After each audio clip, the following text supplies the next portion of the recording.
मैं हूं रवि तिवारी, आप देख रहे हैं लोकल टीवी। इस समय हम घोरापदर का जो धान उपार्जन केंद्र है वहां पर खड़े हैं और हमारे खड़े रहने का कारण यह है कि 4 फरवरी को धान खरीदी का अंतिम दिन था और 4 फरवरी के बाद आज धान खरीदी लगभग बंद हो चुकी है और बंद होने के बाद अभी तक यहां पर उठाव नहीं हुआ है। मेरे कैमरा पर्सन से विक्की से कहूंगा कि विक्की थोड़ा सा आप उधर दिखाइए।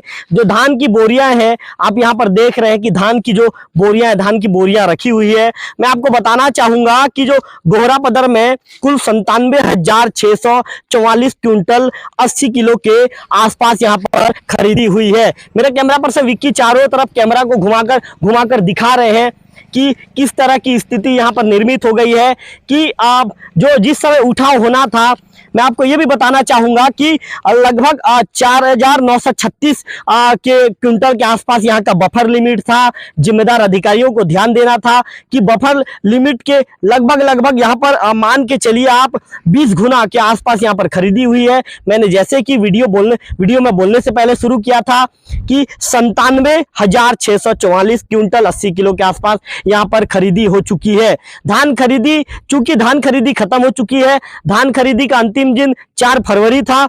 ऐसे में जो यहाँ पर अभी भी बचत है, जो बचत लगभग यहाँ पर जो बचत बचाया जा रहा है, मान के चलिए आप 24,024 क्विंटल 80 किलो के आसपास यहाँ पर अभी भी धान बचा हुआ है। मेरे कैमरा पर्सन विक्की से कहूंगा कि विक्की थोड़ा सा इधर के धान को भी दिखाइए कि यहाँ पर स्थिति क्या है कि कर्मचारियों को कितना ज्यादा धान खरीदी के बाद भी धान का उठाव नहीं हो पाया है, जिसके चलते इस तरह की स्थिति बनी है, इस तरह की परिस्थितियां निर्मित हो गई है कि कर्मचारियों को यहां पर धान खरीदी के बाद भी जो धान की रखवाली के लिए यहाँ के जो समिति प्रबंधक के साथ साथ यहाँ के जो जिम्मेदार कर्मचारियों को रहना पड़ रहा है। यहाँ पे जो समिति के प्रबंधक हैं दुष्यंत जी यहाँ पर मौजूद है। दुष्यंत जी से बातचीत करेंगे। दुष्यंत जी, आप क्या कितनी खरीदी हुई थी? 97,644 क्विंटल 80 किलो। दुष्यंत जी, आपका बफर लिमिट क्या था? दुष्यंत जी 4,936। दुष्यंत जी ये बताइए, बफर लिमिट की तुलना में आप लोगों के यहाँ लगभग 20 गुना ज्यादा खरीदी हुआ। कितने गांव आते हैं यहाँ पे?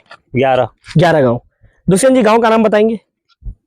सुकली भाटा, घोरापदर, पीटापारा, नागलदी, धूपकोट, घोरापदर, करचिया, खुडगांव, टिकरापारा। दुष्यंत जी ये बताइए, जब आप लोग के यहाँ 4,936 क्विंटल का आप लोग का बफर लिमिट था, तो क्या आप लोगों ने अधिकारियों को अवगत नहीं करवाया कि बफर लिमिट से ज्यादा हमारी खरीदी हो गई है, कृपया आप लोग हमारा धान को उठाएं करके? क्या आप लोगों को नहीं बताया? अवगत कराया गया था। हम लोग का आरओ भी कट चुका है, बस गाड़ी नहीं लगा है। कितने का आरओ कटा है दुष्यंत जी? आरओ अभी हम लोग के पास 11,000 का कटा है। 11। और कितना धान यहाँ पे अभी शेष है आपका? कितना अभी शेष 24,024 क्विंटल बचा हुआ है। 24,024 क्विंटल 80 किलो का? 80 किलो का। तो दुष्यंत जी ये बताइए, चूंकि धान खरीदी 4 फरवरी का अंतिम दिन था, अब लगभग खरीदी खत्म हुए लगभग 2 से 3 दिन का समय हो चुका है, तो कितना ज्यादा आप लोग को रखवाली करने में यहाँ पे कितना समय तक आप लोग रहते हो? कैसे रखवाली करते हो धान का? सुबह 9 बजे से हम लोग सभी कर्मचारी आ जाते हैं, शाम के 6 या 8 बजे तक भी रह जाते हैं और उसके बाद चौकीदार लोग को रखा जाता है। दुष्यंत जी, कितना चुनौती है धान का रखवाली करना? बहुत चुनौती है।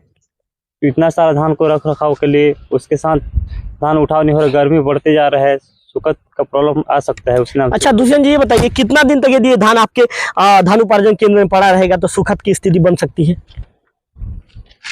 कितने दिन में धान सूखना शुरू हो जाता है? धान तो गर्मी चालू हो जाने से सुखद चालू हो जाता है। सुखद चालू हो जाता है। हाँ। तो आपने अधिकारियों को बताया क्या कि सुखद जैसी स्थिति बन रही है करके? अभी तक तो ऐसा हम लोग में सुखद नहीं आया है, तो उसने हमसे अवगत नहीं किया गया है। हाँ। और परिवहन को लेकर आप बात कर रहे हैं? परिवहन के लोग को बात किया जा रहा है। हाँ। अधिकारी क्या बोल रहे हैं दुष्यंत जी?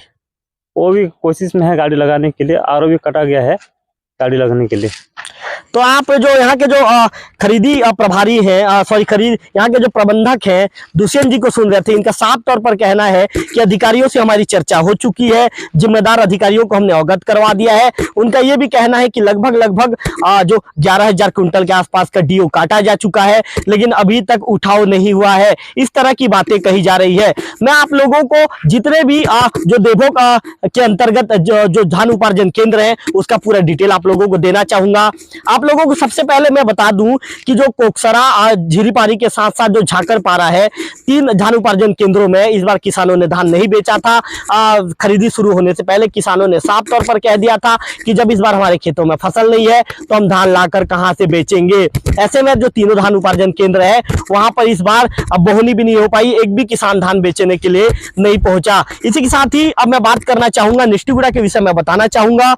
निष्ठीगुड़ा में लगभग ये कह सकते हैं कि जो 11,548 क्विंटल 40 किलो के आसपास वहां पर खरीदी हुई है, और जो बचत है वहां का 8,528 क्विंटल 40 किलो के आसपास वहां पर बचत है। जैसे कि हमने जो जिम्मेदार अधिकारी है, जो ब्रांच के जो मैनेजर हैं जिला सहकारी केंद्रीय बैंक के BL यदु जी से हमने संपर्क किया था, दूरभाष से संपर्क किया था। उन्होंने बताया कि सभी जगहों का लगभग बफर लिमिट सेम है। ऐसे में यहाँ पर भी बफर लिमिट से ज्यादा धान 8,580 क्विंटल 40 किलो अभी भी बचा हुआ है। यदि हम घुमरगुड़ा की बात करें तो घुमरगुड़ा में 40,513 क्विंटल 60 किलो जो कुल खरीदी हुई है, और वहां पर लगभग 8,523 क्विंटल 60 किलो के आसपास धान बचा हुआ है। वहां पर भी बफर लिमिट से ज्यादा धान बचा हुआ है। अब मैं बात करना चाहूंगा लाटापारा का। लाटापारा की यदि हम बात करें तो वहां पर 63,759 क्विंटल 20 किलो के आसपास धान की खरीदी हुई है, जबकि वहां पर अभी भी धान 17,959 क्विंटल 20 किलो के आसपास धान बचा हुआ है। वहां भी बफर लिमिट से ज्यादा धान है। अब यदि मैं बात करना चाहूं दीवानमुड़ा के विषय में आप लोगों को बताना चाहूंगा। दीवानमुड़ा धान उपार्जन केंद्र, वहां पर भी शुरुआती दिनों में जो किसान थे वहां के किसानों ने साफ तौर पर कह दिया था कि हमने धान नहीं बेचेंगे। लगभग महीने भर का समय होने के बाद आखिर वहां के किसानों ने फिर से ये कहा कि अब हम धान बेचेंगे। और धान बेचने के लिए जब किसान, पहले तो ये कहा जा रहा था कि वो भी सूखाग्रस्त क्षेत्र है, लेकिन सूखाग्रस्त क्षेत्र में वहां पर धान की बम्पर आवक हुई, और इतना ज्यादा मात्रा में वहां के किसानों ने धान बेचा कि कहीं ना कहीं एक बार फिर सवालिया निशान वहां पर लगना शुरू हो गया कि जब सूखाग्रस्त क्षेत्र कहा जा रहा था तो धान की इतनी ज्यादा आवक कहां से हुई। मैं आपको बताना चाहूंगा कि दीवानमुड़ा में लगभग 91,512 क्विंटल 80 किलो के आसपास कुल खरीदी हुई है। बहुत ज्यादा वहां पर खरीदी हुई है, और बचत जो है 36,772 क्विंटल 80 किलो के आसपास अभी भी वहां पर धान जो मंडी धान उपार्जन केंद्र में रखा हुआ है। मतलब ये कह सकते हैं कि जो बफर लिमिट है, बफर लिमिट से ज्यादा वहां पर धान अभी भी रखा हुआ है। बात यदि हम करेंगे देवभोग को लेकर बताना चाहूंगा आपको।